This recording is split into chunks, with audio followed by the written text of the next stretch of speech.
Bienvenue à Zeebruges. Deux bouées anciennes que de villes zébrugeois on a toujours vu là, renaissent par l'arrivée d'une roche erratique amenée il y a 200 000 ans avant Jésus-Christ par les glaciers. Arrivées à Bruges par la route hanséatique, ces pierres ont construit monuments, églises et tombeaux. Sa suspension par un filet semble montrer le contraste de son arrivée. Dans un filet si léger, capable d'immobiliser une pierre aussi lourde, une œuvre de Anne Duquet-Jordan. Bonjour et bienvenue dans Martin Bonheur.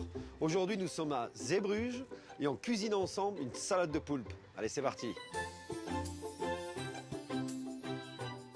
Alors, les ingrédients pour notre salade de poulpe. On a ici, bien sûr, un poulpe frais.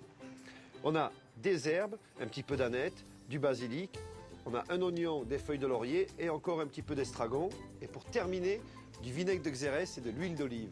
Alors, pour cuire un poulpe, il faut simplement mettre dans une grande casserole d'eau. Vous voyez la taille du poulpe. Vous prenez une casserole qui fait le même diamètre que l'assiette sur une belle hauteur. Vous épluchez l'oignon. Vous mettez l'oignon dans la casserole en même temps que le poulpe. Vous attendez environ 45 minutes et le poulpe est cuit. En fait, quand l'oignon est cuit, c'est-à-dire que quand vous passez la lame de votre couteau dans l'oignon sans aucune résistance, ça veut dire que votre poulpe est cuit.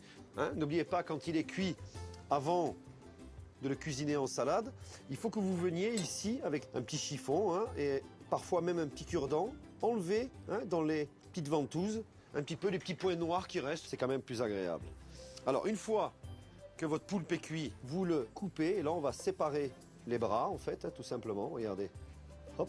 Pour la vinaigrette, on va simplement avoir besoin de toutes nos herbes. Alors là on veut mettre beaucoup d'herbes dans la salade de poulpe par contre. Donc pas trop fine encore une fois. L'estragon, on vient aussi enlever les parties tendres ici, le haut. On met le tout dans une petite assiette creuse. On rajoute à ça une cuillère à soupe, une belle cuillère à soupe de vinaigre de xérès, un petit peu de fleur de sel, quelques tours de moulin à poivre et 5 cuillères à soupe d'huile d'olive. Une fois que l'on a fait ça, on vient mettre nos petits bras de poulpe à l'intérieur et on mélange comme il faut. Si vous pouvez le faire la veille, c'est encore mieux parce qu'alors les herbes vont cuire un petit peu avec l'acidité du vinaigre et on aura quelque chose comme ça d'encore meilleur. Donc nous, on attend avec impatience, bien sûr, vos recettes à base de poulpe pour pouvoir les préparer aussi chez nous à la maison et les partager ensemble sur votre page, la page Facebook de Martin Bonheur. Bon appétit!